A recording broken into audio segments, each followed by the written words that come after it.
Hello everyone, welcome back to my YouTube channel. आशा करता हूँ हम सभी स्वस्थ होंगे और आपकी तैयारी काफ़ी अच्छी चली होगी।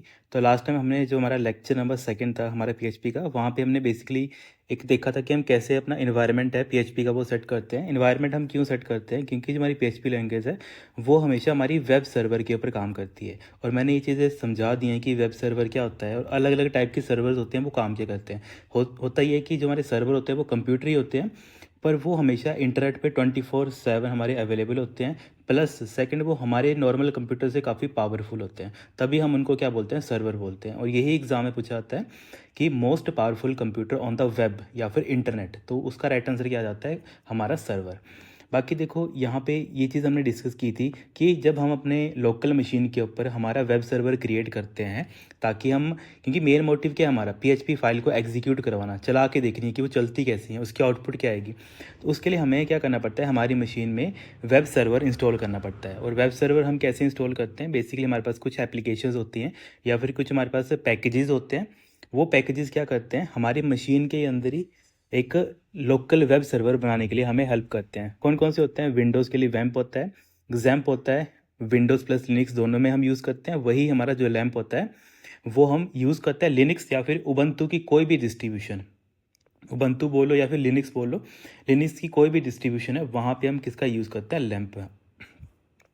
बाकी XAMPP का तो हम दोनों जगह यूज़ कर सकते हैं, वो तो हमने पहले डिस्कस कर लिया है। तो इसी चीज़ को हम, तो इसी सीरीज़ को आगे कंटिन्यू करते हैं। तो आज हमारा लेक्चर थर्ड है। यहाँ पे हम क्या चीज़ें पढ़ेंगे, यहाँ पे बेसिकली पढ़ेंगे कि हम जो पीएचपी है उसको हम एचटीएमएल के साथ बाइंड अप कैसे करते हैं, कैसे उसको ज्वाइन करते हैं, और एचटीएमएल कोड के अंदर पीएचपी है वो कैसे रन करते हैं। तो वही यहाँ पे फर्स्ट पॉइंट देखा है, PHP and HTML are closely related to each other, often the function together. मतलब वो क्या होता है, क्लोजली एक तरीके से दोनों आपस में कोऑर्डिनेशन में ही वर्क करते हैं। और कई बार हम ऐसे बोल सकते हैं कि ये जो फंक्शन होते हैं मिल के भी काम करते हैं। कई बार जो पीएचपी होती है वो हमेशा जनरेट करती है एचटीएमएल फाइल। और ये मैंने आपको बताया था पिछले लेक्चर में कि जब भी आप पीएचपी में, हमने एक कमांड लिखी थी एको, एको के अंदर हमने लिखा था वेलकम। ये तो हमने लिखा था पीएचपी में, पर इसकी आउटपुट हमें एचटीएमएल में मिली थी। हमें इसकी आउटपुट कैसे मिली थी, एचटीएमएल फाइल हमें इसकी एज एन आउटपुट मिली थी। जिसने नहीं देखा वो पीछे का जो लेक्चर है वहाँ पे देख ले।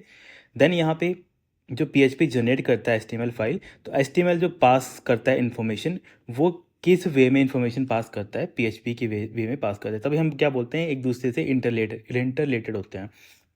नेक्स्ट यहाँ पे जो पॉइंट आता है कि जो हम HTML या फिर PHP का जो कोड होता है उसको एम्बेड कर सकते हैं हमारे HTML डॉक्यूमेंट के अंदर। जो PHP के जो कोड होते हैं या फिर HTML कई बार हम यूज़ करते हैं, केवल जब आप टोटली PHP का कोड लिखते हो तब आप HTML कोड भी उसमें एम्बेड करते हो। कई बार आप HTML के अंदर PHP का कोड एम्बेड करते हो। ये सारी चीज़ें हम डिस्कस करेंगे। जैसे जब आपका लेवल अप होगा वैसे वैसे आप चीज़ें अंडरस्टैंड करेंगे किस तरह आप क्या बोल रहे हो। जैसे यहाँ पे एक एग्जाम्पल दे रखे हैं, हम इसको भी डिस्कस करेंगे। देन यहाँ पे ये चीज़ हमने पहले डिस्कस की है कि जब भी आप PHP लिखते हो तो उसका एक फॉर्मेट होता है। उसको लिखने के लिए आप क्या करते हो, PHP का जो एक टैग होता है, प्री डिफाइंड टैग होता है, इसके अंदर आप क्या करते हो, है ना, ये क्लोजिंग, ये ओपनिंग टैग होता है, ये वाला जो आपका सेकंड नंबर वाला इसको हम क्लोजिंग टैग बोलते हैं। इसके बीच में आप क्या करते हो, जो भी आपका कोड होता है वो आप लिखते हो। किसका कोड लिखते हो बेटा, पीएचपी का आप कोड लिखते हो। और वही लिखा है कि पीएचपी का जो सोर्स कोड होता है वो फ्लेक्सिबल होता है। इसको आप कहीं पे भी लिख सकते हो डॉक्यूमेंट के ऊपर। इसमें ऐसा नहीं होता है कि आपको बॉडी के अंदर लिखना है, बॉडी के बाहर लिखना है। मतलब जहाँ आपका मन करे वहाँ पे आप इसको लिख सकते हो, है ना। इसको ये लिखा है कि it can be placed anywhere in the document. मतलब डॉक्यूमेंट में आप जहाँ मर्जी इसको लिख सकते हो। मतलब anything outside of PHP tag is read as HTML. मतलब सिंपल बोलने का फंडा है कि जब तक आपने कुछ कोड इस ब्लॉक के अंदर लिखा है, मतलब पीएचपी के स्टार्टिंग और एंड के अंदर लिखा है, तब तो ये पीएचपी का कोड है। पर इसके बाहर आपने कुछ भी लिखा होगा वो सारा का कोड कोड किसका माना जाएगा, एचटीएमएल का वो कोड माना जाएगा। ब्राउज़र इसको ऐसे ही समझता है। तो ये हमारे पास तो कुछ वे होता है लिखने का पीएचपी कोड को। बाकी देखो यहाँ पे एक एग्जांपल दे रखा है। एग्जांपल किसका दे रखा है, पीएचपी का स्क्रिप्ट हमने एचटीएमएल कोड के अंदर कैसे ऐड किए। यहाँ पे सिंपल एचटीएमएल का फॉर्मेट है। एचटीएमएल यहाँ पे स्टार्ट हुआ, यहाँ पे वो ख़त्म हो गया, मतलब एक बॉक्स हमारा बन गया। बाकी सेकंड हमारा जो बॉक्स बनता है वो हमारा हेड का बनता है ना, हेड का हमारा बॉक्स बनता है। हेड के अंदर हमेशा क्या लिखते हैं, जैसे अब जब आपने एचटीएमएल पढ़ी होगी तो वहाँ पे आपको पता होगा, हेड टैग के अंदर हम कोई भी एक्स्ट्रा इन्फॉर्मेशन है या फिर कोई भी ऐसी चीज़ है जो हमें बाहर से भी अपने डॉक्यूमेंट में ऐड करनी है, या फिर मुझे अपने डॉक्यूमेंट का टाइटल देना है, या फिर मुझे कोई स्क्रिप्ट है जो मुझे बाहर से अपने कोड में ऐड करनी है। जैसे सी लैंग्वेज में हम हैश डायरेक्टिव का यूज़ करते हैं। ये मैंने बताया था सी लैंग्वेज में भी कि हम, जब हमें बाहर से कोई फाइल अपने कोड में ऐड करनी होती है तो वहाँ पे हम सी लैंग्वेज में हैश का यूज़ करते हैं। और हैश क्या काम करता है, प्री प्रोसेसर डायरेक्टिव का काम करता है। वैसे ही जो आपका हेड टैग होता है, हेड टैग के अंदर आप क्या करते हो, जो भी बाहर से कोई चीज़ें ऐड ऑन करनी है या फिर आपको कोई एक्सटर्नल लिंक आपको देना है, तो उसको देने के लिए आप क्या करते हो, सारी चीज़ें हेड टैग के अंदर देते हो। बाकी टाइटल क्या करता है, टाइटल जब आप अपने, चाहे आप क्रोम की बात करें चाहे मोजिला फोक्स की बात करें, तो वहाँ पे एक टाइटल विंडो आती है, मतलब जो एक पेज का प्रीव्यू होता है, पेज का टाइटल होता है कि इस पेज के अंदर आपको क्या इन्फॉर्मेशन मिलेगी। जैसे यहाँ पर एक है ना, my first page is PHP, तो ये आपको कहाँ पे देखने को मिलेगा, ये आपको टाइटल पे देखने को मिलेगा। ये देखो, ये आपका टाइटल होता है ना। यहाँ पे देखो, यहाँ पे ऑप्शन है अगली टैब ओपन करने का। जैसे आप क्रोम में टैब्स ओपन करते हैं ना, एक टैब दूसरी टैब तीसरी टैब, तो वैसे ही क्या होता है, जो आपकी टैब के ऊपर जो आपको सबसे पहले एक इन्फॉर्मेशन देखने को मिलती है, वो इन्फॉर्मेशन क्या बोली जाती है, उसको हम टाइटल बोलते हैं। ये आपने पॉइंट नोट करना है। देन हमारे पास नेक्स्ट यहाँ पे दे रखा है बॉडी। तो बॉडी क्या काम करता है बेटा, मैंने ये चीज़ आपको पहले ही समझाई थी कि जो भी चीज़ है जो आपको आपके वेब ब्राउज़र के पेज के ऊपर दिखती है ना। जैसे फॉर एग्जांपल जो आपका वेब पेज है, ये तो चलो आ गया आपका, क्या बोलते हैं यहाँ पे टाइटल। अब बॉडी क्या है, बॉडी ये जो नीचे वाला टोटल जो वाइट आपको बॉक्स दिख रहा है ना, इसको मैं थोड़ा डार्क कर देता हूँ ताकि आपको देखने में, अंडरस्टैंड करने में ईजी हो जाए। तो ये थोड़ा डार्क जो मैंने बॉक्स कर दिया है, तो इसको हम बोलते हैं बॉडी। मतलब कोई भी चीज़ है जो आपको दिखती है, एक्चुअल में जो आपको चीज़ दिखती है, हेड के अंदर जो भी लिखा होगा, हेड के अंदर जो भी लिखा होगा वो आपको कभी भी दिखेगा नहीं सिवाय आपके टाइटल के। टाइटल आपको कहाँ दिखेगा, सिर्फ यहाँ पे जो टॉप ऑफ द पेज होता है वहाँ पे आपको टाइटल दिखता है। और बॉडी के अंदर आपको जो भी चीज़ें हैं, XYZ कुछ भी चीज़ें हैं, वो आपको कहाँ दिखती हैं, हमेशा बॉडी के अंदर दिखती हैं। तो यही बताने का मोटिव है। देखो बॉडी के अंदर यहाँ पे क्या किया है, बॉडी के अंदर सिंपल एक PHP का कोड ऐड कर दिया है। PHP के कोड में क्या लिखा है, वही चीज़ एको करो। एको का मतलब क्या होता है, आपको प्रिंट करना है। प्रिंट किस चीज़ को करना है, H2 वेलकम टू PHP। अब देखो H2 यहाँ पे क्या है, H2 सर हमारे पास एक हेडिंग का टैग है। जिन्होंने HTML पढ़ी है उनको पता है कि HTML में हमारे पास 6 टाइप ऑफ क्या होते हैं, टैग्स होते हैं। अब टैग्स इन द सेंस, जैसे मतलब हेडिंग के जो टैग्स होते हैं वो हमारे 6 टाइप के होते हैं। H1, H2, H3, H4, फिर H5 आता है, फिर हमारे पास H6 आता है। सबसे बड़ा होता है वो H1 होता है और सबसे छोटा हमारा H6 होता है। जैसे हेडिंग का मतलब कुछ नहीं है, जैसे मान लेते आपने ए इतना बड़ा लिखा, तो ये आपने H1 के अंदर लिखा होगा टैग के अंदर, वहीं आपने ए तो वही लिखा, पर ए यहाँ पे सबसे छोटा हो गया, तो ये कौन सा बन जाएगा आपके पास, ये आपका H6 बन जाएगा। तो हेडिंग का मतलब ये होता है कि आपके टेक्स्ट होता है वो आपको डिस्प्ले के ऊपर कितना बड़ा या छोटा दिखेगा। तो जैसे यहाँ पे इन्होंने क्या किया, PHP कोड के अंदर क्या एम्बेड कर दिया है, आपका HTML के अंदर PHP कोड जो एम्बेड किया है वहाँ पे लिखा है H2 टैग। मतलब जो भी आउटपुट में आएगा, वेलकम टू PHP जो आउटपुट में आएगा वो कैसे आना चाहिए, तो वो हमेशा हेडिंग 2 में आना चाहिए। तो हेडिंग 2 का साइज़ देखो इतना बड़ा होता है, तो इतना बड़ा ये साइज़ किसका आएगा, आपका H2 का आएगा। और H2 का किस वे में आएगा, हमेशा HTML के वे में आएगा। तो ये चीज़ हमने पहले देखी थी कि जब भी हमारा PHP का कोड एग्जीक्यूट होता है तो हमें हमेशा आउटपुट कैसे मिलती है, HTML की वे में ही आउटपुट मिलती है।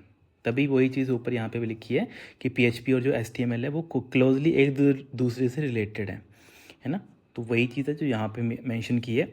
एको से क्या हो, अगर यहाँ पे मान लेते हैं, यहाँ पे नॉर्मली ये H2 नहीं लिखा होता। एक केस हम ये ले लेते हैं, सपोज कर लेते हैं कि यहाँ पे H2 नहीं लिखा होता, यहाँ पे H2 नहीं लिखा होता, तब आपके पास आउटपुट क्या आती है, आपकी स्क्रीन तो यही है, तब आपके पास आउटपुट आती है नॉर्मल सी welcome to PHP, simple normal से ऐसा लिख के आता है। पर यहाँ पे अब मैंने क्या कर दिया, मैंने एम्बेड कर दिया कि आपको जो आपकी मतलब आउटपुट आएगी, प्रिंट होने की जो वैल्यू जाएगी, वो वैल्यू हमेशा मुझे किस में दिखनी चाहिए, हेडिंग में दिखनी चाहिए। तो हेडिंग 2 क्या बोलता है कि जो भी टेक्स्ट है उसको मैं थोड़ा बड़ा और ब्लैक कर दूंगा। तो देखो ये थोड़ा टेक्स्ट क्या है हमारा, बड़ा और ब्लैक हो गया है। तो इस वे में क्या होती है, आपको आउटपुट प्रेजेंट होती है। देन यहाँ पे वो लिखा है when the HTML document is requested by the user. वही चीज़ है, क्योंकि आप PHP का कोड कहाँ पे रिक्वेस्ट करेंगे, हमेशा सर्वर के ऊपर ही करेंगे। The web server recognise and execute the PHP code, है ना। वेब सर्वर आपके जो डिमांड है उसको समझेगा और एज़ पर जो आपकी डिमांड है उसके बिहाफ पे अपनी साइड पे आपका कोड है उसको चलाएगा। चलाने के बाद जो भी आउटपुट आएगी उसको HTML कोड में आपको इम्बेड करके, क्योंकि यहाँ पे तो देखो, यहाँ तो HTML कोड के अंदर ही PHP का कोड लिखा गया है, तो यहाँ पे भी क्या करता है, कोड बाकी तो वैसे ही रहने देता है। PHP जो कोड है वो तो बाकी का वैसे रहने देता है, पर जो PHP के अंदर जो कोड लिखा गया है उसको भी उसको भी क्या करता है, वो उसको HTML में कन्वर्ट कर देता है। सॉरी, HTML में कन्वर्ट कर देता है। और HTML में कन्वर्ट करने के बाद, क्योंकि आउटपुट में यहाँ पे प्रिंट ही है, तो प्रिंट वो कैसे आएगी, आपकी हेडिंग के अंदर आएगी, है ना। तो print H2 welcome to PHP, welcome to PHP। तो जब ये कोड हमारा HTML में चलता है तो हमें पता है आउटपुट में क्या आती है, हेडिंग वगैरह आती है। तो जिनको बेसिक आइडिया HTML का है तो वो इस चीज़ को ईजिली रिलेट कर पा रहे होंगे कि सर आप क्या समझा रहे हो, कैसी ये चीज़ें चलती हैं। ये सारी चीज़ें समझाने का मतलब ये कि आपका PHP का जो कोड है वो एक्चुअली में वर्क कैसे करता है ना। फ्रंट एंड पे कैसे चलता है, बैक एंड पे वो सारा कोड कैसे चलता है, ये सारी चीज़ें उसी चीज़ को समझाने के लिए आपको मैं बताता हूँ। देन हमारे पास नेक्स्ट टॉपिक आता है, वो आता है कमेंट। अब देखो क्या होता है, कई बार जब आप अपना कोड लिखते हो, है ना, यहाँ पे तो जब आप 1-2 लाइन या फिर 10 लाइन का कोड लिख रहे हो वहाँ पे तो कोई दिक्कत नहीं है।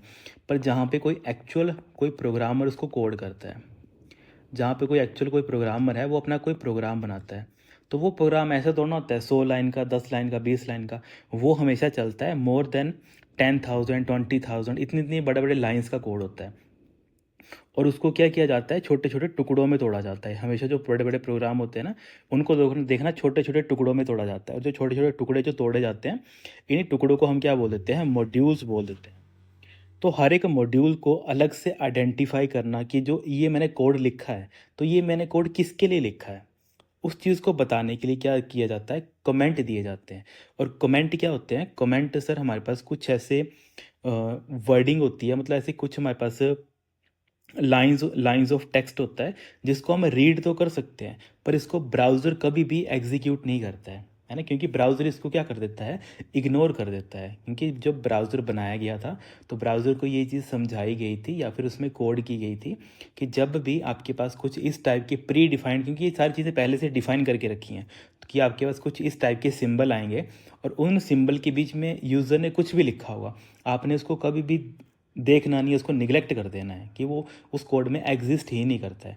यूज़र को तो दिखेगा, पर जो ब्राउज़र है, क्योंकि हमेशा रेंडरिंग करने का काम कौन करता है, ये चीज़ मैंने आपको पहले ही बताई थी। रेंडरिंग करना क्या होता है, रेंडरिंग इन द सेंस कि जो भी आपका प्रोग्राम होता है उसको क्या किया जाता है, ब्राउज़र के द्वारा समझा जाता है। ब्राउज़र क्या करता है, उसको समझता है इन द सेंस कि जो आपने कोड लिखा होता है उसके बिहाफ पे आपको आउटपुट देता है। तो उसी चीज़ को टेक्निकल टर्म में रेंडरिंग बोला जाता है। तो ड्यूरिंग रेंडरिंग आपकी कुछ स्टेटमेंट्स होती हैं जिनको जो ब्राउज़र है वो इग्नोर कर देता है। तो वो कौन सी होती है, वो हमेशा होती है कमेंट्स की। तो कमेंट हम कितने टाइप के देते हैं, हमारे पास 2 टाइप ऑफ कमेंट्स आते हैं PHP के अंदर। मतलब आपने कमेंट के अंदर कुछ भी चीज़ लिखी होगी तो वो जो ब्राउज़र होगा वो उसको इग्नोर कर देगा। तो वही लिखा है, a comment is a line that is not read, ना तो वो कभी रीड की जाती है ना तो वो एग्जीक्यूट की जाती है as a part of a program. मतलब वो प्रोग्राम के अंदर तो होगी पर उसको ना तो कभी ब्राउज़र उसको देखेगा, मतलब ब्राउज़र निगलेक्ट ही कर देगा। उसको पता होगा पहले से कि अगर कुछ स्टेटमेंट इसके अंदर लिखी गई हैं तो वो कुछ उसके काम की नहीं है, तो उसको वो निगलेक्ट कर देगा। तो there are 2 type of comments, 2 type के होते हैं। एक आता है सिंगल लाइन कमेंट, ये याद रखना है। और दूसरा आपने याद रखना है कि कमेंट हम लिखते कैसे हैं। जो यहाँ पे सिंबल दे रखे हैं इसको मैं थोड़ा यहाँ पे बॉक्स के अंदर हाईलाइट कर देता हूँ। ये सिंबल आपने याद रखना है, इसको हम बोलते हैं सिंगल लाइन कमेंट। फिर अगला आता है हमारे पास मल्टी लाइन कमेंट। और देखो एक बार एग्जाम में क्वेश्चन पूछा गया था कि बताओ बेटा इनमें से कौन सा टाइप ऑफ कमेंट नहीं होता है। तो वहाँ पे ऑप्शन में दे रखा था सिंगल लाइन, सेकंड दे रखा था मल्टी लाइन, तीसरा दे रखा था मतलब डबल लाइन, है ना। तो मैक्सिमम बच्चों ने क्या किया था उस टाइम पे, उनको लगा कि सिंगल लाइन और डबल लाइन तो होता है पर मल्टी लाइन नहीं होता है, पर उन्होंने गलत कर दिया है। क्योंकि देखो PHP में ना कभी भी डबल लाइन कमेंट कुछ नहीं होता है, या तो होगा सिंगल लाइन में या तो होगा मोर देन 1 लाइन। अब मोर देन 1 लाइन में कुछ भी आ सकता है, 2 आ सकता है, 3 आ सकता है, 4 आ सकता है, 5 आ सकता है, कुछ भी आ सकता है। तो मल्टी लाइन देने के लिए ये वाला जो पैटर्न होता है वो फॉलो किया जाता है। मतलब आपका जो फॉरवर्ड सिंबल होता है उसके आगे आप ST का सिंबल यूज़ करते हो, उसके आगे आप कुछ भी इन्फॉर्मेशन लिखो, मतलब जो भी आपको लिखना है ना, जो भी आप प्रोग्राम लिख रहे हो, तो आप कल का आपको याद ना रहे तो आप लिख सकते हो कि जो ये मेरा प्रोग्राम की जो लाइंस हैं, आप ऐसे लिख लेना, ये मेरे प्रोग्राम की लाइंस हैं जो किसी X लाइन के साथ इंटरचेंज हो रही हैं। जैसे लिखते हैं ना कि आपको याद नहीं रहेगा कि ये जो मेरा कोड है मैं इसको फ्यूचर में कहाँ पे यूज़ करूँगा, तो आप क्या कर देते हो, उस चीज़ को वहाँ पे कोड कर देते हो या फिर उसको वहाँ पे कमेंट कर देते हो, ताकि इन फ्यूचर अगर आपको भूल भी जाओ कि आपने वो कोड कहाँ पे लिखा था, तो उसके लिए आप क्या करते हो, वहाँ पे कमेंट बना देते हो। प्लस कमेंट का फ़ायदा ये होता है कि कल को मान लेते हैं आपकी जगह कोई और प्रोग्रामर आ गया, उसको अगर आपका कोड समझना होगा तो वो आपके कमेंट देख के समझ जाएगा। दो टाइप के होते हैं, सिंगल लाइन आप ऐसे देते हो, सिंगल लाइन में जैसे आप एक ही लाइन में कमेंट लिखोगे, दिस इज़ माई कमेंट, तो मतलब एक ही लाइन में आएगा, तब आप सिंगल लाइन वाला यूज़ करोगे। सेकंड नंबर पे कौन आता है आपके पास, मल्टी लाइन। तो मल्टी लाइन जैसे यहाँ पे एग्जांपल भी दे रखा है पीएचपी के अंदर, यहाँ पे देखो एक लाइन तो ये है और दूसरी लाइन ये है, तो अगर इसको मल्टी लाइन कमेंट वही होता है, मैंने बता दिया, एक लाइन चाहे दो लाइन चाहे तीन लाइन, मतलब आपको क्या करना है, एक से ज़्यादा अगर लाइन में कोई कमेंट अगर देना है तब आप मल्टी लाइन का यूज़ करते हो। तो वही यहाँ पे एज एन एग्जांपल भी दे रखा है, काफ़ी अच्छे एग्जांपल दे रखे हैं, हम तो यहीं पे देख लेते हैं। तो मल्टी लाइन देखो कहाँ, यहाँ पे, यहाँ से वो स्टार्ट हुआ और यहाँ पे ये खत्म हुआ, मतलब इसके बीच में जो कुछ भी इन्फॉर्मेशन लिखी है, यहाँ पे इन्होंने क्या लिखा है, program to display the message, फिनेक्स लिखा है वेलकम टू पीएचपी। मतलब क्या होगा, जब हमारा ब्राउज़र क्या करेगा, ब्राउज़र हमारा जब इस पीएचपी फाइल को चलाएगा, एग्जीक्यूट करेगा, या फिर टेक्निकल टर्म इसको हम क्या बोलते हैं, रेंडरिंग बोलते हैं, तो जब वो उसको रेंडरिंग करेगा तो वो क्या कर देगा, वो इनको इग्नोर कर देगा। इग्नोर इन द सेंस, जैसे मैं इसको क्या कर देता हूँ, मान लेते हैं मैं इसको थोड़ा ब्लैक कर देता हूँ ताकि आप इसको समझ पाओ, या फिर मैं इसको वाइट एक सेकंड, मैं इसको वाइट ही कर देता हूँ।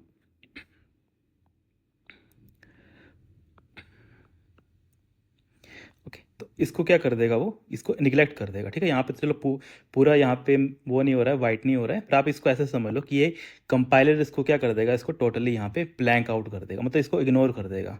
कंपाइलर के लिए ये कोड कुछ भी नहीं है ना, ये कोड उसके लिए कुछ भी नहीं है, क्योंकि यहाँ पे क्या किया गया है, यहाँ पे सर हमारा जो कमेंट है वो दिया गया है, तो इसको क्या करेगा ब्राउज़र, रेंडरिंग टाइम पे क्या कर देगा, इग्नोर कर देगा। और यही चीज़ एक बार एग्जाम पूछी गई थी कि ऐसा कौन सा पार्ट ऑफ प्रोग्राम होता है जिसको जो आपका ब्राउज़र है वो उसको रेंडरिंग करने से इग्नोर कर देता है। देखो कुछ नहीं है काफ़ी इजी है, पर अगर आपको कंफ्यूज करना है ना, तो कंफ्यूज करने के लिए यही मैं आपको कल को पूछता हूँ, बेटा बताओ कि ऐसा कौन सा कोड होता है जिसको ब्राउज़र रेंडरिंग नहीं करता है, उसको इग्नोर कर देता है। तो आपको पता होना चाहिए सर वो कमेंट्स होते हैं, और कमेंट पीएचपी में कितने टाइप से हम देते हैं, सिंगल लाइन देते हैं और हम मल्टी लाइन देते हैं। मल्टी लाइन का मतलब होता है एक से ज़्यादा बार आप कमेंट दे सकते हो, मतलब एक से ज़्यादा लाइन में आप कमेंट दे सकते हो। और सिंगल लाइन जैसे यहाँ पे दे रखा है ना, यहाँ पे ये देखो शो अ मैसेज, कि मुझे जब मैंने ये लिखा ना वेलकम टू पीएचपी, तो ये क्या करेगा, ये मुझे स्क्रीन पे, आउटपुट स्क्रीन पे मुझे क्या देगा, तो मैंने यहाँ पे लिख दिया शो अ मैसेज, ये मुझे एक मैसेज शो देखो करके वहाँ पे मुझे स्क्रीन के ऊपर देगा, और मैसेज क्या होगा, वेलकम टू पीएचपी। ऐसे करके जो आपके कमेंट्स होते हैं वो वर्क करते हैं। आई होप आपको ये सारा जो कंसेप्ट होता है वो समझ आ गया होगा, कैसे ब्राउज़र उसको रेंडर करता है, किस चीज़ को वो अपनाता है, किसको वो इग्नोर कर देता है, तो ये सारी चीज़ें आपने अंडरस्टैंड करनी होती हैं। देन आपके पास नेक्स्ट जो कंसेप्ट आता है उसको बोलते हैं हम आउटपुट स्टेटमेंट, है ना। अब आउटपुट स्टेटमेंट क्या होती हैं, बेसिकली जो भी आपको स्क्रीन के ऊपर दिखती हैं वो सारी स्टेटमेंट क्या होती हैं, आउटपुट स्टेटमेंट। ओके, तो यहाँ पे PHP provide various construct and functions for getting output, मतलब पीएचपी के पास काफ़ी ह्यूज अमाउंट में क्या है, कंस्ट्रक्टर्स हैं, इसके अलावा फंक्शंस हैं, जिसकी हेल्प से वो आपको आउटपुट प्रोवाइड करता है। They can be used to output various data type, मतलब आपको वेरियस जो डाटा टाइप्स होते हैं उस वे में आउटपुट देने का काम करते हैं। लाइक आपको इंटीजर में भी आउटपुट आ सकती है, फ्लोट में आ सकती है, स्ट्रिंग में आ सकती है, एरे में आ सकती है, ऑब्जेक्ट में आ सकती है। तो आपकी आउटपुट आपको किसी भी वे में आपको मिल सकती है। तो फर्स्ट यहाँ पे हम चलते हैं एको एंड प्रिंट। देखो एको आपने यूज़ कर भी लिया है, एको क्या करता है, एको जो भी आपने एको के अंदर लिखा होता है उसको एज इट इज़ ही वो आपको प्रिंट करके दे देता है। और प्रिंट कैसे करता है, ये सारी चीज़ें आपने अंडरस्टैंड करनी है, रटनी कोई चीज़ें नहीं है। जब आप एको लिखोगे पीएचपी के अंदर, तो वो एको पीएचपी का कैसे कन्वर्ट हो जाएगा, वो कन्वर्ट हो जाएगा सर हमारा एचटीएमएल के कोड के अंदर। मान लेते हैं एचटीएमएल का जो पैराग्राफ टैग है वो एको क्या करता है, एको हमने इसमें लिखा होगा पीएचपी में, पर पीएचपी क्या करेगा, पीएचपी अपने कोड को किस में कन्वर्ट कर देता है सर, वो एचटीएमएल में कन्वर्ट कर देता है।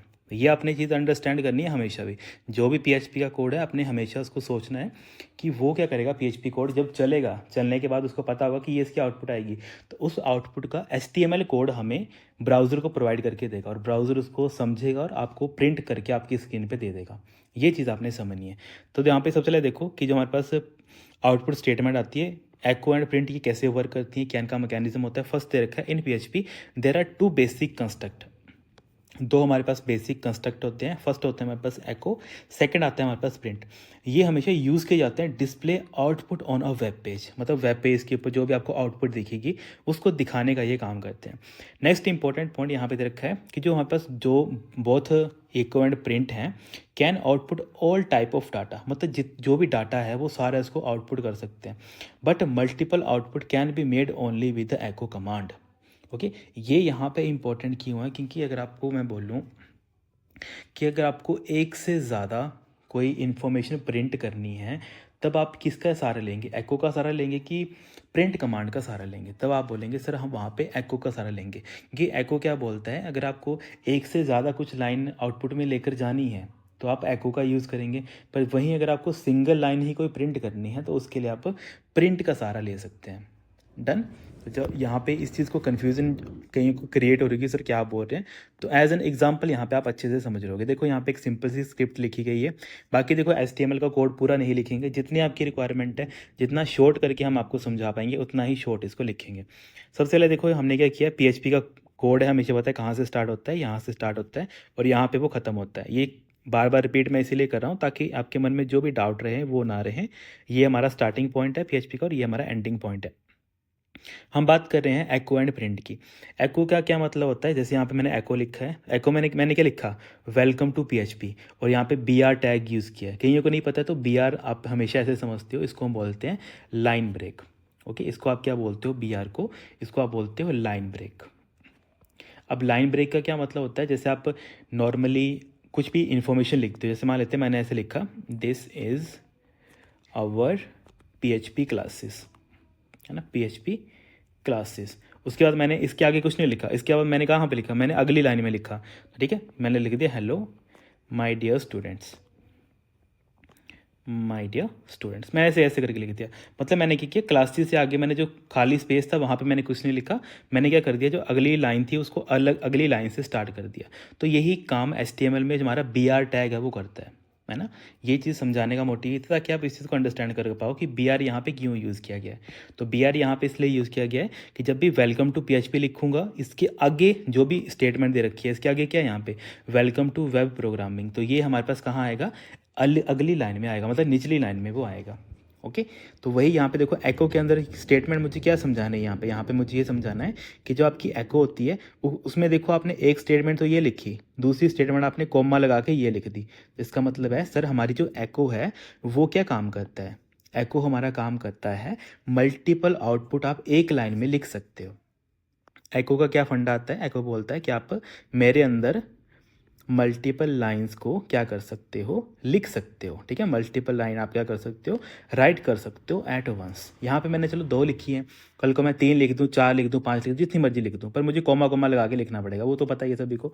यहाँ पे मैंने जो वेलकम टू PHP लिखा, इसके बाद मैंने फिर से कॉमा लगाया, फिर से मैंने डबल कोट्स के अंदर एक और इन्फॉर्मेशन लिख दी, है ना, फिर से BR टैग, मतलब BR टैग अगली लाइन में स्टार्ट करना है मुझे, तो फिर से मैंने इसको कोड कर दिया।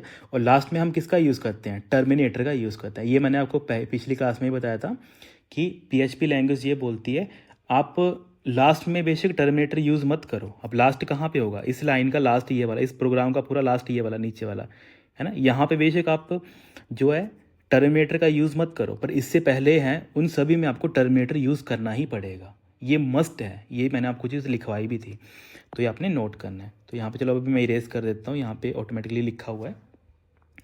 तो एको क्या करता है, एक से ज़्यादा लाइन एक के बारे में लिख करके उसको प्रिंट कर सकता है, ये इसकी खूबी है। पर जो आपकी प्रिंट है, जो यहाँ पे 3rd नंबर पे दे रखा है, तो प्रिंट क्या करता है, प्रिंट बोलता है कि सिर्फ आप एक ही लाइन मेरे अंदर लिख सकते हो, एक से ज़्यादा अगर आप लिखोगे तो वो उसको एरर दे देगा कि उसको एग्जीक्यूट नहीं कर सकता। तो ये मतलब होता है प्रिंट और एको में। तो वही यहाँ पे लिखा है, जो यहाँ पे इंपॉर्टेंट है, जो आपको कॉपी पे नोट करना है कि सर हमारे पास दोनों जो आउटपुट टाइप, मतलब सब कुछ वो डाटा प्रिंट कर सकते हैं, दोनों कुछ भी कर सकते हैं, एको एंड प्रिंट दोनों सारे डाटा टाइप प्रिंट कर सकते हैं। सारे डाटा टाइप कौन कौन से, integer, float, string, array, object, मतलब सब कुछ वो प्रिंट कर सकते हैं। But multiple output can be made only with echo command. जब वहाँ पे मल्टीपल जब आउटपुट आ जाती हैं, मल्टीपल आउटपुट जैसे जो एको वाली फर्स्ट लाइन है, वहाँ पे ये चीज़ बखूबी मेंशन की गई है कि जहाँ पे एक से ज़्यादा हमारे पास क्या है आउटपुट्स हैं, तो वो सिर्फ और सिर्फ हमारा एको ही प्रिंट करके दे सकता है। प्रिंट हमारा वो मल्टीपल जो आउटपुट है वो एक बार में प्रिंट करके नहीं दे सकता है। तो अगर हमें multiple output with the help of print लिखनी है तो उसके लिए हमें क्या करना पड़ेगा, प्रिंट प्रिंट प्रिंट प्रिंट करके लिखना पड़ेगा, जैसे यहाँ पे एक प्रोग्राम में लिखा भी गया है ना। यहाँ पे देखो मुझे 2 लाइन प्रिंट करनी थी, तो प्रिंट में मुझे पहली बार ये लिखना पड़ा वेलकम टू पीएचपी एक बार, फिर दूसरी बार वेलकम टू पीएचपी दूसरी बार लिखना पड़ा। ओके, तो ऐसे करके क्या होता है, जो आउटपुट आती है वो वर्क करती है। एको मल्टीपल के लिए या फिर सिंगल या मल्टीपल दोनों में कोई फ़र्क नहीं पड़ता है, पर प्रिंट हमेशा सिंगल ही एक तरीके से वैल्यू प्रिंट करता है। और यही क्वेश्चन होते हैं जो एग्जामिनर पूछता है। बेसिक क्वेश्चन है, पर अगर आपको क्लैरिटी नहीं है तो आप वहाँ पे गलत करके आओगे। अब यहाँ पे आउटपुट क्या आएगी, ये जो प्रोग्राम है इसकी आउटपुट देखो यहाँ पे मेंशन कर दी है। तो देखो सबसे पहले क्या आएगा, वेलकम टू पीएचपी, जो ये वाला कोड है सबसे पहली लाइन। देन हमारे पास ब्रेक लगा है, तो मतलब इसके अगली लाइन इसके नीचे जाएगी, है ना, वो नीचे चलेगी। उसके बाद यहाँ अगली लाइन क्या है, वेलकम टू वेब प्रोग्रामिंग, तो वेलकम टू वेब प्रोग्रामिंग हमारे पास आ गई। उसके बाद फिर से हमने बी आर टैग यूज़ किया हुआ, तो मतलब इसके बाद अगली लाइन कहाँ से स्टार्ट होगी, इसके नीचे से न्यू लाइन स्टार्ट हो जाएगी। तो न्यू लाइन में क्या है, वेलकम टू पीएचपी, तो वो यहाँ पे आ गया। फिर ब्रेक लगाया हुआ है तो फिर अगली लाइन पे जाएगा, फिर वेलकम टू पीएचपी, फिर ऐसे करके आपका पूरा जो प्रोग्राम है वो चलेगा। तो जो भी सारे छोटे मोटे जो डाउट्स थे जो आपके मन में आते हैं ना, वो सारे इस एग्जाम्पल के थ्रू क्लियर हो जाते हैं। किसके, जब आप बात करते हो आउटपुट फंक्शन के या फिर आउटपुट स्टेटमेंट की। कौन कौन सी आती है हमारे पास, एको एंड प्रिंट। तो जब इन फ्यूचर जब आप कोड करोगे तो आपको हमेशा याद रखना है कि एको आप कहाँ यूज़ करेंगे और प्रिंट आप कहाँ यूज़ करेंगे। और जो इन्होंने नोट्स बनाने हैं वो यहाँ से नोट्स उसको बनाएंगे कि जो आपका एको होता है और जो आपका प्रिंट होता है उसमें बेसिकली डिफरेंस क्या होता है। तो वही है यहाँ पे लिखा हुआ, can take more than one parameter when used without the parenthesis. Okay, कि बेसिकली जब आप उसको उसमें एक से ज़्यादा पैरामीटर दे सकते हो जब आप उसको विदाउट पैरेंथेसिस आप यूज़ करते हो। और इसमें क्या है, it can take one parameter, ये हमेशा एक ही पैरामीटर क्या करता है, यूज़ करता है। नेक्स्ट लिखा है, does not return any value. Echo हमेशा कोई भी वैल्यू रिटर्न नहीं करता है, पर प्रिंट हमेशा क्या रिटर्न करता है, ये हमेशा वन रिटर्न करता है या फिर ट्रू रिटर्न करता है। वो डिपेंड करता है कि आपका ब्राउज़र आउटपुट में जब आप आउटपुट एग्जीक्यूट करके आपको देता है तो आपको ट्रू लिख के देता है या फिर वन लिख के देता है, वो उस पर डिपेंड करता है। ब्राउज़र टू ब्राउज़र ये चीज़ें वेरी करती है। पर आपने याद रखना है, प्रिंट जब भी कोई मतलब स्टेटमेंट एग्जीक्यूट होती है प्रिंट की, तो वो हमेशा या तो ट्रू रिटर्न करके देता है जब सक्सेसफुल आउटपुट हो जाती है, और फॉल्स रिटर्न करके देता है जब आउटपुट या फिर जो प्रिंट होनी होती है कोई इन्फॉर्मेशन वो प्रिंट नहीं हो पाती है ना। जैसे मान लेते हैं आपने कोई इन्फॉर्मेशन प्रिंट करनी थी, यही प्रिंट करना था, मान लेते हैं वेलकम टू पीएचपी, तो अगर ये प्रिंट नहीं हो पाया, यहाँ पे प्रिंट नहीं हो पाया, तो यहाँ पे ये क्या दे देगा आपको, यहाँ पे आपको या तो फॉल्स लिख के दे देगा या तो वो ज़ीरो लिख के यहाँ पे दे देगा, कुछ भी दे सकता है एज़ पर जो ब्राउज़र किस हिसाब से कोड किया गया है उस बिहाफ से वो आपको यहाँ पे क्या दे देगा, आउटपुट प्रोड्यूस करके दे देगा। तो जो नोट बना रहे हैं वो यहाँ से अच्छे ढंग से नोट बनाएंगे। अब याद रखना है, जो हमारा एको होता है वो थोड़ा फास्ट होता है एज़ कम्पेयर टू प्रिंट से। तो यही क्वेश्चन देखो अगर एग्जामिनर ने पूछने होंगे तो यही स्टेटमेंट की वे में डाल देगा।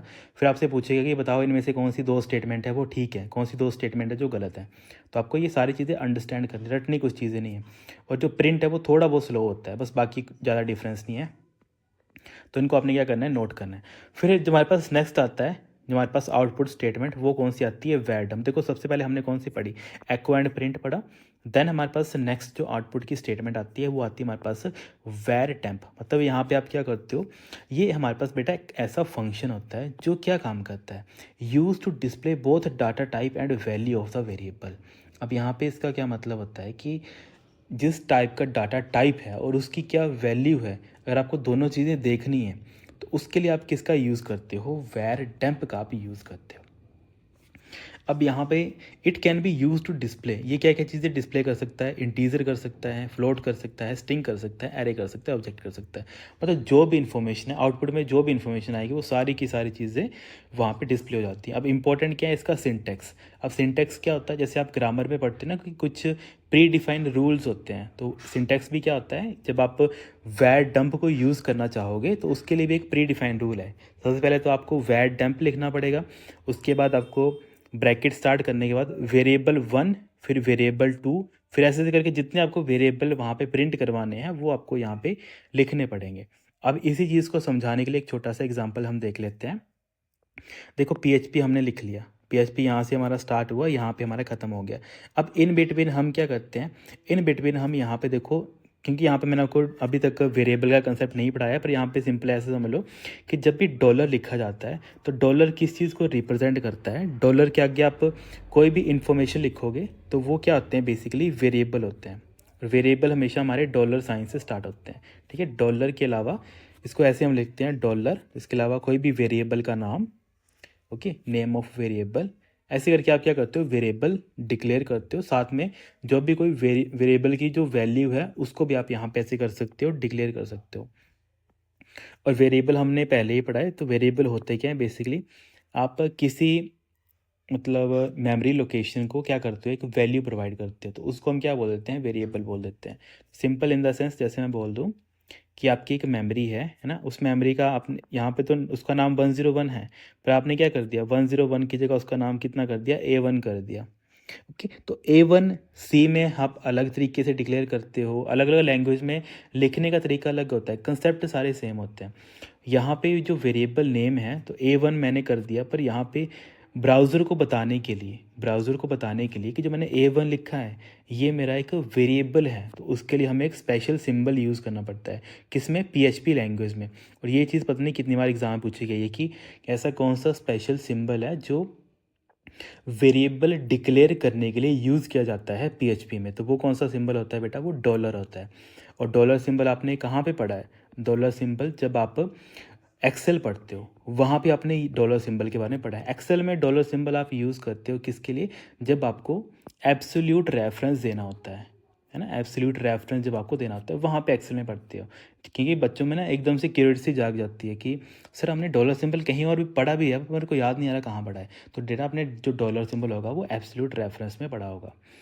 ओके, तो PHP में हम जो डॉलर है वो यूज़ करते हैं जब आपको वेरिएबल डिक्लेयर करना होता है। और वेरिएबल कुछ नहीं होता है, बेसिकली एक लोकेशन होती है, उस लोकेशन का आपने नाम दे दिया। जैसे 101 मेमोरी में लोकेशन का नाम है, पर आपने क्या कर दिया, आपने $A1 कर दिया, ताकि इन फ्यूचर जब भी आपको मेमोरी 101 मेमोरी जब भी आपको यूज़ करनी होगी तो आपको पता होगा आपको किस वेरिएबल का यूज़ करना है, तो A1 का आपको यूज़ करना है। और A1 के इस मेमोरी के अंदर आप कौन सा डाटा डाल लोगे, है ना, इस मेमोरी के अंदर आप कौन सा डाटा डाल सकते हो। जैसे फॉर एग्जांपल यहाँ पे 678, मतलब जैसे यहाँ पे मैंने डाला हुआ 678, तो कुछ भी जो डाटा है वो यहाँ पे आप डाल सकते हो। और यहाँ पे आपने याद रखना है कि जो आपकी PHP के जो वेरिएबल होता है वो उसको ऑटोमेटिकली उसका डाटा टाइप जब आप उसको डिक्लेयर करते हो ना, यहाँ पे क्या कर रहे हो, आप वेरिएबल को डिक्लेयर कर रहे हो कि आपका A1 है, A1 के अंदर वैल्यू कितनी है, 678 है। वहीं जो आपका A2 है, A2 के अंदर वैल्यू कितनी है, 678 है। ओके, और यहाँ पे A3 है, A3 की वैल्यू कितनी है हमारे पास, एप्पल है। A4 की वैल्यू कितनी है हमारे पास, 698.99 है। ऐसे करके यहाँ पे क्या किया गया है, वैल्यू डिक्लेयर की गई है। अब यहाँ पे अगर मैं आपको थोड़ा सा आइडिया दे दूँ, आपने बेटा हमेशा ये चीज़ याद रखनी है कि जब भी मैथमेटिकल कोई भी वैल्यू डिक्लेयर की जाती है, कौन सी वैल्यू, कोई भी आपकी मैथ की वैल्यू, तो उनको हमेशा विदाउट कोट्स लिखा जाता है, विदाउट कोट्स उनको लिखा जाता है। विदाउट कोट्स मतलब, जैसे मैं एग्जांपल ले लूँ, यहाँ पे मैंने एक लिखा है यहाँ पे $A, और यहाँ पे मैंने कर दिया 6 लिख दिया, सपोज करो मैंने 6 लिख दिया। सेकंड में लिखा $A इज इक्वल टू, अब यहाँ पे मैंने कोट्स लगा दिए, तो यहाँ पे मैंने लिख दिया 6। तो जो मेरा यहाँ पे फर्स्ट है, फर्स्ट कौन सा है यहाँ पे, जो मेरा $6 है, तो ये $6 क्या बन जाएगा मेरे पास, इंटीजर बन जाएगा। क्योंकि जो हमारा एक तरीके से PHP है, PHP आप बोलते हैं आप वैल्यू डिक्लेयर कर दो, मैं उसको अपने आप समझ लूँगा कि वो किस टाइप की वैल्यू है।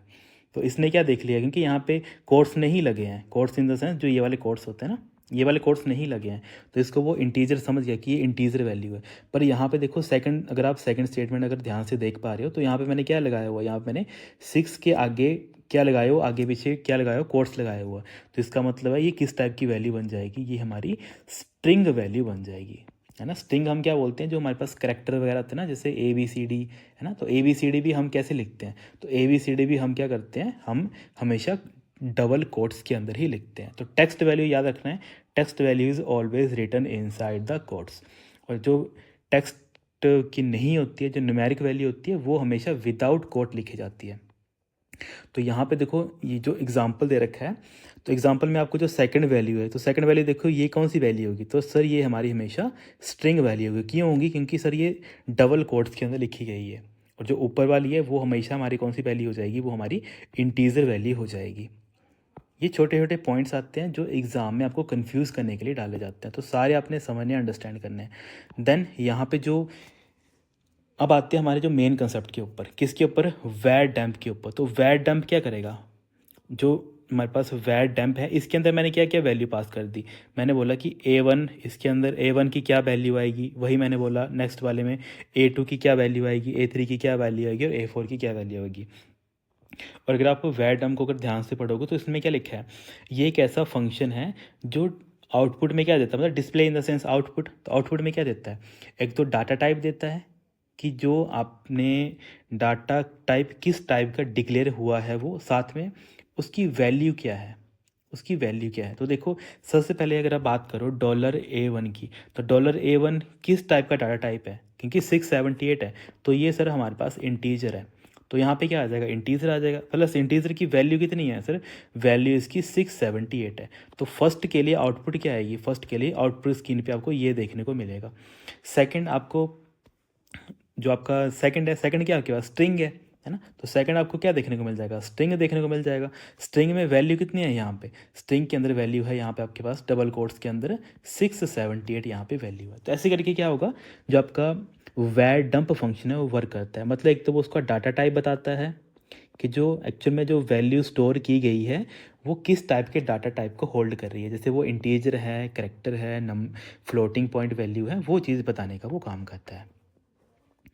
तो एज़ पर जो आपके पास ये एक्सप्रेशन दे रखा है, तो उसके बिहाफ पे देखो इंट, सबसे पहले देखो इंटीजर है तो उसके लिए यहाँ पे क्या बता दिया उसने, इंट है और उसकी वैल्यू कितनी है, 678 है।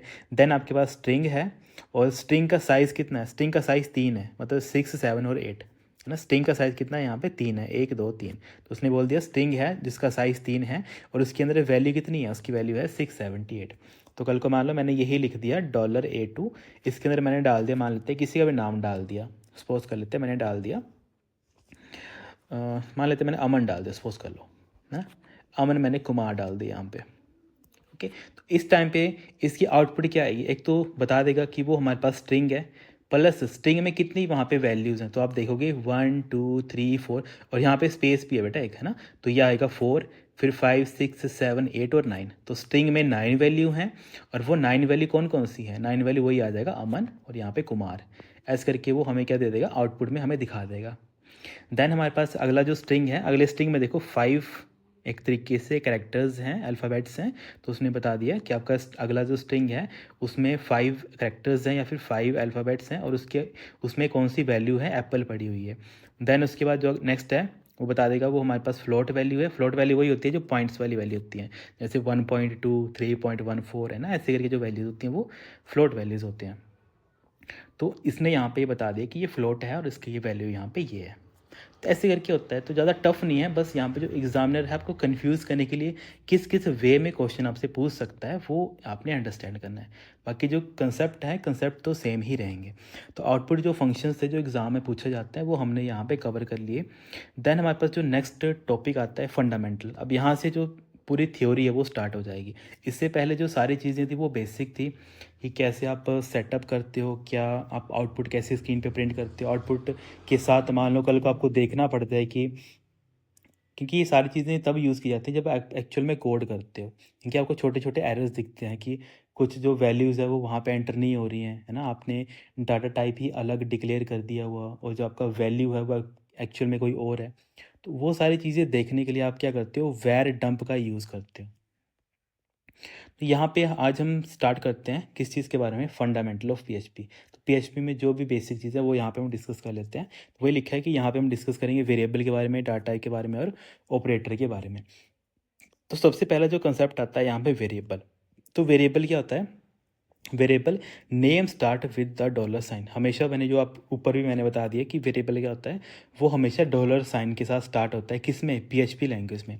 Followed by the name of a variable, है ना, वही डॉलर साइन के आगे आप उसका नाम देते हो, वेरिएबल का नाम वो यहाँ पे लिखा हुआ है। Unlike other programming language PHP a variable does not need to be declared before using it. अब देखो यहाँ पे ये इंपॉर्टेंट पॉइंट इसलिए है क्योंकि जो बाकी प्रोग्रामिंग लैंग्वेज होती है, चाहे आप सी की बात कर लो, चाहे आप C++ की बात कर लो, चाहे जो मर्जी और कोई भी एग्जांपल ले लो प्रोग्रामिंग लैंग्वेज का, वहाँ पे हमें क्या करना पड़ता है, जो भी हमारा मेन फंक्शन होता है है ना। मेन फंक्शन क्या होता है हमारा, स्टार्टिंग पॉइंट, इसको मैंने आपको बताया था, ये क्या होता है हमारे पास स्टार्टिंग पॉइंट, कि आपका प्रोग्राम है यहाँ से चलना वो स्टार्ट होगा। तो आपके जो वेरिएबल होते हैं वो हमेशा इससे पहले डिक्लेयर करने पड़ते हैं। जैसे अगर हम सी की बात कर लेते हैं तो इंट ए, तो इंट ए भी क्या है हमारे पास इंटीजर टाइप का एक वेरिएबल मैंने डिक्लेयर किया हुआ है, और मुझे इसको कहाँ डिक्लेयर करना पड़ता है, हमेशा जो हमारा स्टार्टिंग पॉइंट होता है या फिर मेन फंक्शन होता है उससे पहले हमें उसको बताना पड़ता है या फिर वहाँ पे उसको लिखना पड़ता है हमेशा। पर पीएचपी में ऐसा कोई वो नहीं है। इसमें मान लेते हैं आपने जो आपका कोड है आपने ऊपर लिखा है और उसके जो वैल्यूज़ है उसको यहाँ पे नीचे डिफाइन किया, उससे उसको कोई फ़र्क नहीं पड़ता है ना। तो ये सिर्फ इकलौती ऐसी लैंग्वेज है जो इतनी फ्लेक्सिबिलिटी आपको प्रोवाइड करती है। और यही चीज़ अगर आप सी में करोगे तो वो वहाँ पे आपको एरर देगा, वहाँ पे बोलेगा कि मतलब आपकी मर्ज़ी नहीं चलेगी, मेरी मर्ज़ी, आप ऊपर उसको लिखो, अदरवाइज़ मैं आपको उसको एग्जीक्यूट ही नहीं करूँगा। तो ये इसमें पीएचपी में प्लस पॉइंट ये है, तभी मैंने इसको आपको हाईलाइट करके लिखवाया। काफ़ी इंपॉर्टेंट पॉइंट है ये कि जो वेरिएबल है does not need to be declared before using it, है ना। ऐसा नहीं है कि अगर आप उसको यूज़ कर रहे हो आपको उससे पहले ही उसको डिक्लेयर करना पड़ेगा। मान लेते आप उसको आपने उसको यूज़ कर लिया और उसको आप डिक्लेयर बाद में कर रहे हो तो आप वैसे भी कर सकते हो। It is created when we first assign the value to it, है ना। बेसिकली ये क्रिएटिव जो आपकी पीएचपी में जो वेरिएबल होते हैं ये क्रिएट कब होते हैं, जब हम उसको कोई ना कोई वैल्यू असाइन कर देते हैं। जैसे यहाँ पे दे रखा है ना, आपने डॉलर ए तो यहाँ पे लिख दिया, पर अगर आप 678 नहीं लिखोगे तो वो उसको असाइन नहीं करेगा, वो उसको मानेगा नहीं कुछ भी। तो डिक्लेयर कब हुआ, बेसिकली जब आपने उसको क्या कर दी, कोई ना कोई वैल्यू यहाँ पे प्रोवाइड कर दी। नेक्स्ट हमारे पास इंपॉर्टेंट है कि PHP automatically determine the data type of the variable. वही जो मैंने यहाँ पे ऊपर बताया ना आपको कि ये हमारा इंटीजर था वो पीएचपी ने अपने आप ही समझ लिया, ये हमारा स्ट्रिंग था वो पीएचपी ने अपने आप ही समझ लिया, ये हमारे पास फ्लोटिंग वैल्यू थी तो वो भी पीएचपी ने क्या कर दी, अपने हिसाब से खुद ही समझ ली। तो ये हमारे पास क्या है, पीएचपी के जो वेरिएबल है उसके हमारे पास प्लस पॉइंट है ना। वही लिखा है कि data type of the variable depending on the type of value assigned, कि जो आप उसमें वैल्यू असाइन करते हो उसके बिहाफ पे वो उसका डाटा टाइप खुद समझ लेता है कि वो डाटा टाइप हमारा इंटीजर का है या डाटा टाइप हमारा वो फ्लोट का है या डाटा टाइप वो हमारा स्ट्रिंग का है, वो खुद ही समझ लेता है। अब यहाँ पे इसको लिखने का एक तरीका होता है, इसको हम क्या बोलते हैं, सिंटेक्स बोलते हैं। तो सिंटेक्स वो मैंने बता ही दिया था, डॉलर से आप स्टार्ट करते हो, डॉलर के बाद यहाँ पे वेरिएबल का नेम यहाँ पे शॉर्ट में लिखते हैं वैर नेम, वैर नेम में क्या क्या क्या करती हो, उसमें कोई ना कोई वैल्यू आप असाइन करते हो। तो यहाँ पे एक छोटा सा एग्जांपल दे रखा है, पीएचपी आपने स्टार्ट किया, अब यहाँ पे एक आपने टेक्स्ट वैल्यू बनानी है, तो टेक्स्ट के लिए सिंपल यहाँ पे डॉलर का नाम लिख दिया, उसके बाद TEXT या फिर टेक्स्ट जैसे आपको शॉर्ट में लिखना है वो आपने लिख दिया। अब इसके अंदर हमेशा मैंने क्या बोला है, जब भी आपको टेक्स्ट डिफाइन करना होता है तो उसको हमेशा आप कोट्स के अंदर डिफाइन करते हो। तो इसके अंदर मान लेते हैं, मैंने लिख दिया हेलो एवरीवन, ऐसे करके मैंने लिख दिया, मेरी मर्जी में कुछ भी लिख सकता हूँ, मैंने अपना टेक्स्ट ये बना दिया। उसके बाद मैंने कोई नंबर कोई न्यूमेरिक वैल्यू बोलना था, तो आपने बोल दिया कि सर मेरा नाम क्या मान लेते हैं मेरा नाम रिया है, सपोज कर लेते हैं मेरा नाम रिया है, और सर जो मेरा वेरिएबल आप बना रहे हो उसमें आप न्यूमेरिक वैल्यू डालना, तो मैंने यहाँ पे डाल दिया मान लेते हैं 25। ओके, तो यहाँ पे है तो ये किसी का नाम है, पर यहाँ पे ये क्या एक वेरिएबल है, उस वेरिएबल के अंदर किस टाइप का डाटा है, जो रिया है उसने किस टाइप का डाटा टाइप होल्ड करके रखा हुआ है, कि सर जो रिया है वो हमारे पास इंटीजर डाटा टाइप है, और रिया के अंदर कितनी वैल्यू पड़ी है, तो इसके अंदर सर 25 वैल्यू पड़ी है ना। ये सारी चीज़ें होती है जो आपको अंडरस्टैंड करनी होती है। वेरिएबल का नाम तो आप कुछ भी दे सकते हो, आप अपना नाम लिख दो, पर आपको याद रहना चाहिए कि आपने जो वेरिएबल लिखा है उसका, क्योंकि आप इन फ्यूचर उसको यूज़ करोगे तो आपको याद रहना चाहिए कि उसको एक्चुअल में आपने किस मैकेनिज्म के लिए उसको आपने वहाँ पे डिफ़ाइन किया है। देन यहाँ पे वही यहाँ पे $y आ गया, तो $y के अंदर मैंने वैल्यू डाल दी, सपोज कर लेते हैं 23.5। ओके, या फिर कोई बच्चा बोलेगा सर आप मेरा नाम डाल दो, है ना। जैसे मान लीजिए कोई बच्चा आ गया अभय, अभय बोलता है कि सर आप मेरी वैल्यू डाल दो, कितनी डाल दो 31.5। तो यहाँ पे अभय जब मैं कहीं प्रोग्राम में आगे यूज़ करूँगा तो अभय की वैल्यू कितनी आएगी, 31.5 आएगी। तो ये होता है कि आप वेरिएबल डिफाइन कर सकते हो, इन फ्यूचर आप उसको यूज़ करोगे तो उसके लिए आप क्या करते हो, उसको डिफाइन करते हो। तो ये हमारे पास क्या होता है, पीएचपी का छोटा सा मैकेनिज्म होता है जहाँ पे आप क्या करते हो, वेरिएबल डिक्लेयर करते हो। तो वही है, after the execution of statement above the variable S T, जो आपकी टेक्स्ट जो वेरिएबल है वो होल्ड करेगा वैल्यू हेलो वर्ड, वही जो आपका वेरिएबल एक्स है वो होल्ड करेगा 25, वेरिएबल वाई है वो होल्ड करेगा 23.5, है ना। Put quotes around the value while assigning a text value, वही जो मैंने यहाँ बताया कि जब भी आपको कोई टेक्स्ट वैल्यू असाइन करनी होती है तो उसके इर्द गिर्द आपको क्या करने पड़ते हैं, कोट्स वहाँ पर डिफाइन करने पड़ते हैं। तो ये कुछ ऐसे पॉइंट होते हैं जो एग्ज़ाम में पूछे जाते हैं, उनको क्या करना है, अपने नोट करना आता है। देन हमारे पास नेक्स्ट जो इंपॉर्टेंट टॉपिक आता है और पॉइंट आता है वो आता है हमारे पास variable naming convention in PHP का। जब आप वेरिएबल का नाम देते हो तो वो आप कैसे दे सकते हो, क्या क्या रिस्ट्रिक्शंस हैं और क्या क्या रिस्ट्रिक्शन नहीं है, उनको हम बोलते हैं variable naming convention in PHP. देखो, a variable can have a short name, उसमें आप छोटा नाम भी लिख सकते हो, जैसे यहाँ पे लिखा था ना, यहाँ पे क्या लिखा है, सिर्फ $A1 $A2, आप छोटा नाम भी उसमें देख सकते हो, लाइक एम और एन भी आप लिख सकते हो। और मोर देन डिस्क्रिप्टिव नेम, मतलब इसका आप लंबा नाम भी लिख सकते हो, जैसे मैंने एज लिखना है तो एज लिख सकता हूँ, रजिस्ट्रेशन नंबर लिखना है तो REG डैश नंबर लिख सकता हूँ। हमेशा याद रखना है, आपने कभी भी गैप नहीं रखना है उसमें, आपने हमेशा या तो आप डैश का यूज़ कर सकते हो, पर आपने गैप नहीं रखना है कभी, जैसे रजिस्ट्रेशन और नंबर के बीच में आपने गैप रख दिया तो आप वैसा नहीं लिखोगे कभी, बस आपने यही याद रखना है। ओके, और उसके बाद जैसे यहाँ पे अमाउंट आ गया तो अमाउंट आप पूरा लिख सकते हो, मतलब नाम कुछ भी लिख सकते हो, जो मैंने वही सिंपल आपको बोला, आप कुछ भी नाम लिख सकते हो। अब क्या क्या रूल्स आते हैं, अब रूल से काफ़ी क्वेश्चन आते हैं एग्जाम में। फर्स्ट तो यही क्वेश्चन आता है कि जब आपका वेरिएबल का नाम होता है must start with a dollar sign, वही जो मैंने आपको समझा दिया था, डॉलर नेम से साइन से स्टार्ट होना चाहिए, followed by the name of variable. Name of variable आप कुछ भी दे सकते हो, वो मैंने आपको बता ही दिया। सेकंड यहाँ पे रूल आता है, the name of variable must start with a letter. अब जो आपका वेरिएबल का नाम है वो हमेशा लेटर के साथ ही स्टार्ट होना चाहिए, या तो वो अंडरस्कोर के साथ स्टार्ट होना चाहिए। ये इतना इंपॉर्टेंट पॉइंट है, पता नहीं कितनी बार एग्जाम में पूछा गया है, ये मोस्ट इंपॉर्टेंट पॉइंट है इस पूरे कॉन्टेक्स्ट में। अब होता है क्या है, जैसे फॉर एग्जांपल अगर मैं आपको यहाँ पे एक एग्जांपल ले लूँ, यहाँ पे एक एग्जांपल ले लेता हूँ।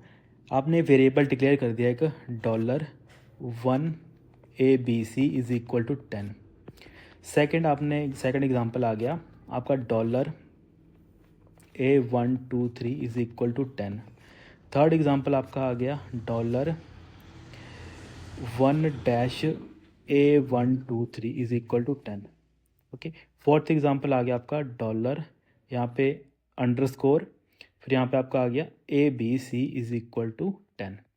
चार तरीकों से मैंने यहाँ पे क्या कर दिया, वैल्यूज़ को डिक्लेयर कर दिया। अब देखो यहाँ पे क्या होगा, फर्स्ट आपका क्या बन जाएगा, फर्स्ट में आपको आएगा एरर। एरर क्यों आएगा, क्योंकि यहाँ पे क्या होता है, जो आपका वेरिएबल होता है वो तो आपने पहला स्टेप ठीक लिखा, डॉलर तो आपने ठीक लिखा, पर डॉलर हमेशा किसके द्वारा फॉलो किया होना चाहिए, हमेशा सर हमारे पास जो है वो अल्फ़ाबेट से वो फॉलो होना चाहिए। अल्फ़ाबेट बोलो या फिर करेक्टर आप बोल लो। तो यहाँ पे 1 की वजह से यहाँ पे क्या आ गया, ये स्टेटमेंट हमारे पास, डिक्लेरेशन हमारे पास क्या बन गई, यहाँ पे गलत बन गई। सेकंड स्टेटमेंट क्या है, डॉलर के बाद आप अल्फ़ाबेट से स्टार्ट कर सकते हो। अल्फ़ाबेट क्या, आप न्यूमेरिक वैल्यू जो मर्जी लिखो, अल्फ़ाबेट आना चाहिए, उसके बाद जो मर्जी न्यूमेरिक वैल्यू आए तो उससे भी कोई फ़र्क नहीं पड़ता है। तो सेकंड स्टेटमेंट में कोई एरर नहीं आएगा, तो ये स्टेटमेंट हमारी करेक्ट है। थर्ड स्टेटमेंट में क्या है, यहाँ पे वही दे रखा है, 1 दे रखा है, 1 के बाद अंडरस्कोर दे रखा है, तो क्योंकि यहाँ पे स्टार्टिंग में 1 आ गया, तो 1 आ गया मतलब न्यूमेरिक वैल्यू आ गई, तो ये स्टेटमेंट भी हमारे पास क्या बन जाएगी, डिक्लेरेशन गलत बन जाएगी। फोर्थ में क्या है, फोर्थ में डॉलर दे रखा है, डॉलर के आगे बाद अंडरस्कोर का साइन, उसके बाद ABC स्टार्ट किया और उसके बाद 10, तो यहाँ पे ये स्टेटमेंट भी करेक्ट आ जाएगी। तो इन द एंड अगर हम समरी बोलें तो समरी में यही आएगा कि सर डॉलर साइन के बाद या तो आप अल्फ़ाबेट यूज़ कर सकते हो, या तो आप जो अंडरस्कोर का साइन होता है वो आप उसका यूज़ कर सकते हो, है ना। ये दो मैकेनिज़्म होते हैं या फिर दो तरीके होते हैं जिसकी हेल्प से आप PHP में जो वेरिएबल्स होते हैं उसको डिक्लेयर कर सकते हो। आप कभी भी न्यूमेरिक वैल्यू स्टार्टिंग में यूज़ नहीं कर सकते हो, और ये पता नहीं कितनी बार एग्जाम में पूछा गया, तो इसको आपने स्पेशली कॉपी पे अच्छे ढंग से एक बॉक्स में नोट बना के लिखना है इसको, कि the name of variable must start with the letter और द अंडरस्कोर करेक्टर, और ये पता नहीं कितनी बार एग्जाम में आया हुआ, इसको क्या करना है आपने नोट करके लिखना है। देन हमारे पास जो थर्ड पॉइंट आता है, the name of variable can only contain alpha numeric characters. Okay, basically जो आपका नेम ऑफ वेरिएबल है वो हमेशा अल्फ़ा न्यूमेरिक करेक्टर स्टोर कर सकता है, एंड अंडरस्कोर, जैसे वो लिखा है A से Z कर सकते हो, A से Z कर सकते हो, 0 से 9 आप वैल्यू यूज़ कर सकते हो, और अंडरस्कोर यूज़ कर सकते हो। कल को आप बोलो सर मुझे हैश यूज़ करना है या फिर मुझे क्वेश्चन मार्क यूज़ करना है, तो वो आप यूज़ नहीं कर सकते हो, सिंपल फंडा वो है। बाकी सारी चीज़ें आप यूज़ नहीं कर सकते हो, आप सिर्फ यही चीज़ें हैं इनको ही आप यूज़ कर सकते हो। नेक्स्ट हमारे पास आता है कि variable name are case sensitive. Okay, जैसे फॉर एग्जांपल अगर आपने लिखा वेरिएबल का नाम डॉलर नेम और दूसरा आपने लिख दिया डॉलर नेम, तो ये दोनों क्या हो जाएंगे, हमारे पास अलग हो जाएंगे, क्योंकि यहाँ पे n छोटा है और यहाँ पे n क्या बड़ा है। तो ये हमारे पास वेरिएबल अलग बन जाएगा, ये वेरिएबल हमारा क्या बन जाएगा, अलग बन जाएगा। ओके, तो वही लिखा है कि वेरिएबल नेम हमारे केस सेंसिटिव, कि जो डॉलर नेम है और जो डॉलर नेम है तो दोनों पढ़ने में तो एक जैसे लग रहे हैं, पर दोनों अगर आप प्रैक्टिकल वे में देखोगे तो दोनों का मतलब अलग है। Dollar name and dollar name are the two different variable, ये दोनों क्या हैं, अलग अलग वेरिएबल्स हैं, ये अलग अलग टाइप का डाटा स्टोर कर सकते हैं, ये मतलब है सिंपल बोलने का। देन हमारे पास पंचुएशन या फिर जो पंचुएशन जो कैरेक्टर्स होते हैं such as comma, question mark, period और space are not allowed in variable name. और ये पॉइंट है, ये भी बहुत इंपॉर्टेंट है, इसको भी आपने नोट करना है। वो चीज़ मैंने आपको बताई दी थी कि आप क्या कर सकते हो, स्पेस नहीं दे सकते हो। इसके अलावा पीरियड क्या होता है, वो डॉट का जो सिंबल आता है ना, ये वाला डॉट का सिंबल आता है, इसको आप पीरियड का सिंबल बोलते हो। क्वेश्चन मार्क सभी को पता है, जो क्वेश्चन मार्क का जो सिंबल होता है आप इसको यूज़ नहीं कर सकते हो। ना तो आप कॉमा यूज़ कर सकते हो वेरिएबल के बीच में। जैसे मान लेते हैं एक स्टूडेंट आया, उसने बोला सर मैंने एक अपना वेरिएबल डिक्लेयर किया $A, 1 2 3 मैंने डिक्लेयर कर दिया। मैं बोलूँगा बेटा ये आपने क्या किया, ये गलत स्टेटमेंट है, आप इसको ऐसे नहीं डिक्लेयर कर सकते हो, क्योंकि यहाँ पे आपने एक सिंबल यूज़ कर लिया जिसको PHP बोलता है कि ये सिंबल आप इसमें यूज़ नहीं कर सकते हो। बोलेगा सर कौन सा सिंबल, तो बेटा यहाँ पे कॉमा क्यों यूज़ किया, मैंने तो आपको कॉमा पढ़ाया ही नहीं है, तो आपने क्यों इसको यूज़ किया। मैंने सिंपली आपको बताया था कि आप कॉमा, क्वेश्चन मार्क और पीरियड या फिर स्पेस वगैरह आप यूज़ नहीं कर सकते हो किसमें, जब भी अपने कोई वेरिएबल डिक्लेयर करना होता है। तो ये कुछ पॉइंट आता है जब आप वेरिएबल के बारे में पढ़ते हो। फिर हमारा जो नेक्स्ट लेक्चर रहेगा वो उसमें हम डाटा टाइप्स पढ़ेंगे, काफ़ी अच्छा टॉपिक है डाटा टाइप्स में, कि कितने टाइप के डाटा टाइप्स होते हैं, क्या क्या चीज़ें होती हैं। बाकी आज की क्लास में आपको कोई डाउट या आपके मन में कोई क्वेरी रहती है छोटी मोटी, जैसे कई बच्चों को डाउट आ ही जाते हैं छोटे मोटे, तो जो भी डाउट होंगे आपके मन में वो आप नीचे नीचे कमेंट करके पूछ लिया करो। बाकी कुछ एक्स्ट्रा पॉइंट्स होते हैं आपके मन में आते हैं तो आप उन्हें भी नीचे कमेंट करके बता दिया करो, ताकि और जो बच्चे हैं उनको भी थोड़ा मतलब इन्फॉर्मेशन मिले, ताकि क्योंकि आपके कोलीग्स ही हैं सारे, ऐसा कभी भी कंपटीशन लेके नहीं चलना है, सभी को एक साथ लेके ही चलना है ना, जैसे बोलते हैं ना सबका साथ सबका विकास, बस वही लेके चलना है आपको भी। ओके हाँ ठीक friends, thank you so much, have a great day. बाकी क्लासेस वगैरह कैसे लग रही हैं आपको, आपका थोड़ा फीडबैक वगैरह कैसा, तो वो भी थोड़ा मुझे कमेंट करके आप बता दिया करो, है ना। जब टाइम लगता है मुझे तो मैं कमेंट्स वगैरह थोड़ा बहुत रीड कर लेता हूँ, बाकी नहीं लगता है टाइम तो वहाँ पे यही तैयारी होती है कि जितना आपको अच्छे ढंग से और चीज़ें प्रोवाइड की जा सके, तो उसमें थोड़ा एफर्ट लगता है, तो वो बनाने के लिए कुछ करने के लिए थोड़ा टाइम चला जाता है उस चक्कर में, तो केवल कमेंट्स में रिप्लाई देने में टाइम चला जाता है या फिर टाइम देने का समय ही नहीं लगता है। तो ट्राई करता हूँ फिर भी थोड़ा टाइम निकाल के कि आपके जो कमेंट्स आए हैं उनको रीड करके जो आपकी क्वेरीज हैं उनको थोड़ा बहुत देख लेता हूँ। बाकी आपने क्या करना है, जो क्लासेस चल रही हैं इनको आपने रेगुलरली पढ़ना है, जो डाउट्स आते हैं वो आपने मुझे पूछ लेना है। बाकी शायद कुछ बच्चों के डाउट्स आ रहे थे कि सर रिगार्डिंग आपने मेंबरशिप वगैरह ऑन कर दिया उसमें JYT की जो प्लेलिस्ट है, तो वहाँ पे जो हमारी टीम है उसके द्वारा इसको ऑन इनेबल किया गया है, कि बोल रहे हैं कि सर मतलब जो मैक्सिमम प्रोबेबिलिटी वगैरह है कि आपका जो कंटेंट है उसी से ही क्वेश्चन बन सकते हैं। तो उन्होंने कुछ प्लेलिस्ट वगैरह या पता नहीं क्या किया हुआ, उन्होंने मेंबर्स ओनली करके कंटेंट बना दिया उसमें। तो काइंडली आपको इसको देखना होगा तो चेक कर लेना कि क्या है ना। ओके हाँ ठीक है students, thank you so much, have a great day. बाकी डाउट वगैरह कुछ है तो आप यहाँ पे मुझे नीचे कमेंट कर सकते हो।